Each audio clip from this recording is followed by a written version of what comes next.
Greetings, my name is Roger Foley. I am a graduate of Carleton University with degrees in economics and history. I am a former national e-business manager with the Royal Bank of Canada and founder of the Canadian Taxi Conference. In 2013, I earned a top volunteer award in Canada with the Prime Minister's Volunteer Awards. Unfortunately, my life story is narrated through the horrible prism of a progressive neurodegenerative disease called cerebellar ataxia. I also have to deal with additional physical health challenges. I have gone from being an active person to on some days not even being able to get out of bed because of the neuropathy, chronic fatigue, and inability to coordinate my limbs. Despite these physical challenges and deteriorations, I've managed to keep a positive attitude. I've put a lot of research into my activities of daily living and daily routines, including nutrition and exercise routines. I've made and maintained physical gains where possible while also battling the deterioration of my diseases. My condition is grievous and irremediable, but the solution is assisted life with self-directed funding. Unfortunately, the Ontario healthcare system and the Ontario home care system has broken my spirit and sent my life into a void of bureaucracy accompanied by a lack of accountability and oversight. Over 2 years ago, I was admitted to Victoria Hospital as a direct result of very poor quality and deteriorating home care by my past service provider, a Southwest Lynn contracted agency. The very poor delivery and lack of oversight of my care within the Lynn has completely eroded my confidence in any contracted agencies. I need self-directed funding in order to return to my home. I need to be able to self-manage my own home care to ensure continuity, consistency, safety, and expertise. I need to be able to hire my own workers to build my circle of care that works with me so that we can work together as a team to meet my needs and meet my goals. I have no desire to take up a valuable hospital bed, but at this point it's my only option. Please let me explain to you why. Growing up, I did not know that I had any diseases or disorders, but looking back, the signs were there. I had trouble with my balance and coordination. I was constantly fatigued and in pain.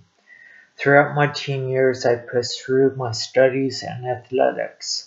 The pain levels were inconsistent. Some days the pain levels would be very high, where other days it would be tolerable. I grew up with my dad, who was a wonderful man. He had fought in the front lines of World War II. Shortly after I was born, his health began to fail. He went legally blind, he had heart troubles, cancer of the bladder, and his kidneys failed. When I was 11, my father was passing away, and I became his caregiver. The doctors only gave him 2 years with the cancer and the health challenges he had. But he fought on and he lived another 12 years. He taught me strength and perseverance, which I have relied on through my own struggles. After his passing, my own health began to deteriorate further. Family, friends, coaches, and teachers told me to get medical help.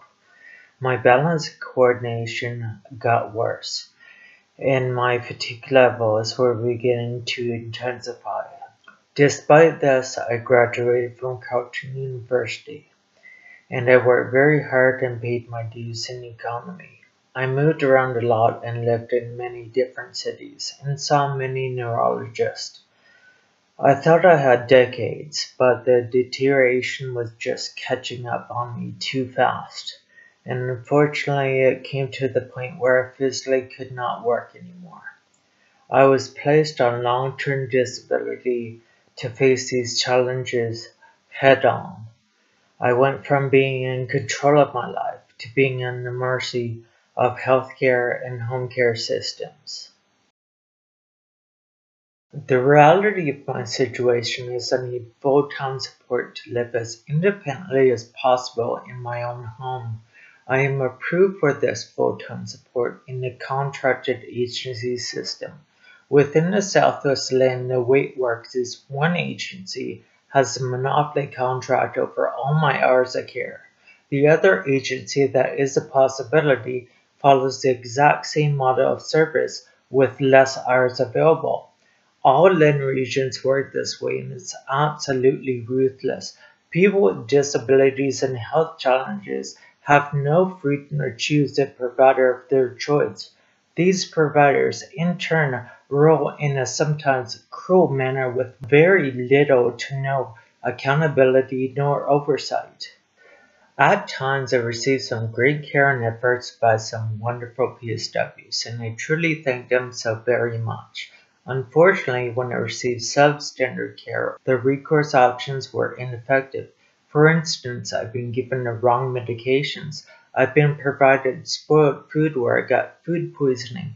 I've had workers fall asleep in my living room, burners and appliances constantly left on, a fire, and I've been injured during exercises and transfers. When I would report these things to the agency, I would not get a response. When I would escalate these matters to the land, no action was taken. Unfortunately, people who seem to be getting help like I was are not being helped near enough. Workers I do not trust and did not know how to meet my needs were constantly scheduled to come into my home against my objections.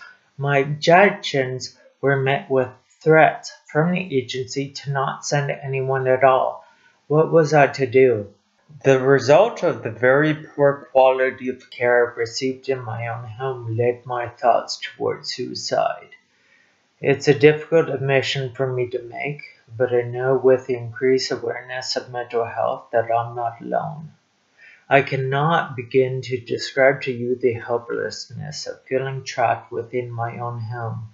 Realistically, ending my life was the only option I had. I had set a date and I had a plan. Thankfully, people were watching and looking at my situation in detail. They helped to prevent my suicide, and I was admitted to Victoria Hospital until full-time, safe, appropriate care that meets my needs and preferences was arranged. Unfortunately, the Southwest Land, with its contracted agencies, will not allow this to happen. While in the hospital, I took my care planning into my own hands. I researched self-directed funding and found many viable programs in Ontario. I brought these to the attention of the Southwest Land. I also had to apply through other lands for self-directed funding. Now, the application processes for these programs is very mismanaged and very unfair. I did not get what I needed, nor was I provided with a sufficient explanation. I appealed, and that appeal was supposed to take 2 months. It has been 9 months, and I still have not heard back. I'm very organized and I can manage my own care, and I have proven that. Unfortunately, the system and its bureaucracy is ridiculously complex and such a difficult maze to navigate. There is no straightforward self-directed funding access for Ontarians, nor is there in the rest of Canada. This is contradictory to what's happening in the rest of the world. For instance, Canada ranks at the bottom of the Commonwealth Fund Index and other health international scales. Now, the top health systems in the world, such as the UK, Netherlands, Nordic countries, Germany, Switzerland, New Zealand, Australia, all work on self-directed funding models for home care. Internationally, self-directed funding goes by many different terms, such as individualized funding, personal health budgets, care allowances, citizen-directed support, consumer-directed services, and so forth. Whatever the term, the definition means the same thing to the individual who needs it. Freedom, autonomy, and control over their care. A chance for quality of life, the right care in the right place at the right time that meets their needs. No one should have to live in oppression. No one should have to live under the undue influence of an agency that rules in a cruel manner. Reaffirming this, the United Nations passed a Convention on the Rights of Persons with Disabilities that respects individual autonomy, the right to choose, and for those with disabilities to have full citizenship and full rights within their country, to receive the care that they need with dignity and choice, ensuring substantive equality and health equity for all. I'm a proud Canadian and want to live here, but I would move anywhere in the world to get the care that others currently receive. We currently live in a healthcare system that is bureaucracy and system-centered. We have to shift the system towards a person-centered and people-centered approach to truly achieve positive health outcomes, accountability, and value for money. In Ontario and Canada, our rights are guaranteed under the Home Care Bill of Rights, the Human Rights Code, patient rights, rights under the Charter, and other statutes. Unfortunately, when organizations violate the rights of vulnerable people, there is very little to no justice nor resolution. I am hoping very much I can survive this battle and not become a casualty of the system. I pray that one day I'll be able to return home with the self-directed funding that meets my needs. Free at home is where I need to be so I can be a part of the community again, contribute to philanthropy in our country, to have a quality of life and a quality of care. I have a message for those of you who are and that know someone that is going through a similar struggle. That message is never give up battling for your freedom and rights.